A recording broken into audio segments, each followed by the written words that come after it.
1917 میں روس کے اندر کمیونسٹ انقلاب آیا، روسی بادشاہت ختم کر دی گئی۔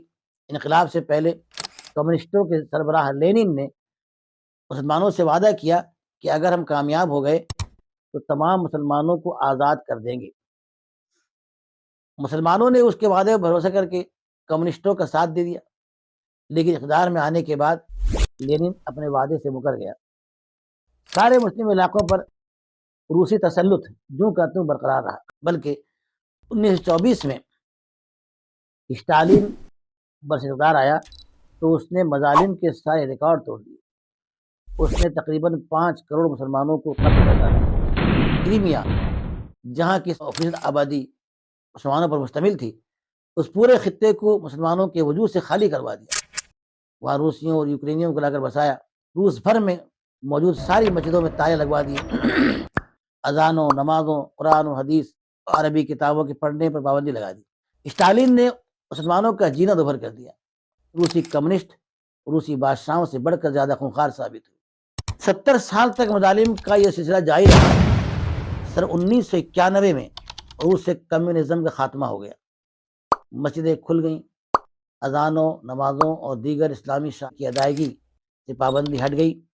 وہاں کے مسلمانوں نے ٹھنڈی سانس لی، لیکن 70 سالہ کمیونسٹ دور میں اسلام اور مسلمانوں کا کافی نقصان ہو چکا تھا۔ تازہ اعداد و شمار کے مطابق 2025 میں پورے رشین فیڈریشن روس کے اندر مسلمانوں کی آبادی 3 کروڑ سے زیادہ ہے۔ اس طرح کل آبادی میں ان کا تناسب 21% تک پہنچتا ہے۔ فی الحال 7 ایسے صوبے ہیں جہاں مسلمانوں کی اکثریت ہے۔ وہ صوبے یہ ہیں: انگوشتیا میں 96%، چیچنیا 95%، داغستان 81%، کباردن بلقاریہ 71%، کراچائی چرکیسیا 64%، بشکورتستان 60%، تاتارستان 54%۔ 5 صوبے ایسے ہیں جہاں 15 سے 25% تک مسلمان ہیں، اور وہ یہ ہے: استراخان، ادیگیا، کریمیا، اورمبرگ اور ماسکو شہر۔ بقیہ 28 صوبے ایسے ہیں جہاں مسلمانوں کی آبادی 1% سے لے کر 10% تک ہے۔ روس کے کل 85 صوبے ہیں، ان میں سے ہر صوبے میں کچھ نہ کچھ مسلمان موجود ہیں۔ یہ بات قابل ذکر ہے کہ 1991 کے بعد سے مسلمانوں کی تعداد میں مسلسل اضافہ ہو رہا ہے۔ اس کی وجہ کچھ لوگ یہ بتاتے ہیں کہ مسلمانوں کی پیدائش کی شرح زیادہ ہے، لیکن اصل وجہ یہ نہیں۔ اصل بات یہ ہے کہ 19ویں صدی سے پہلے پورے روس میں مسلمانوں کی آبادی 80% سے زیادہ تھی۔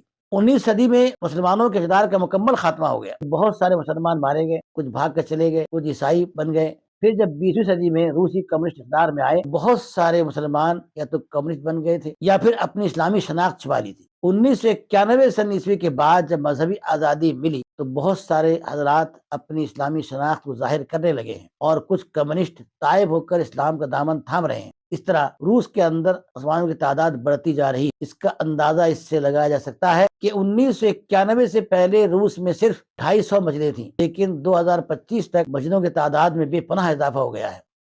ایک تازہ سروے کے مطابق پورے روس میں مسجدوں کی تعداد 15,000 تک پہنچ چکی ہے۔ وہ ساری مسجدیں جو مقفل تھی کھل چکی ہیں، نئی نئی مسجدیں تعمیر ہو رہی ہیں۔ ایک طرح سے مسلمانوں میں نئی بیداری پیدا ہو چکی ہے۔ اللہ کرے یہ سلسلہ جاری رہے اور پھر سے پورے روس میں اسلام کی عظمت دوبالا ہو جائے۔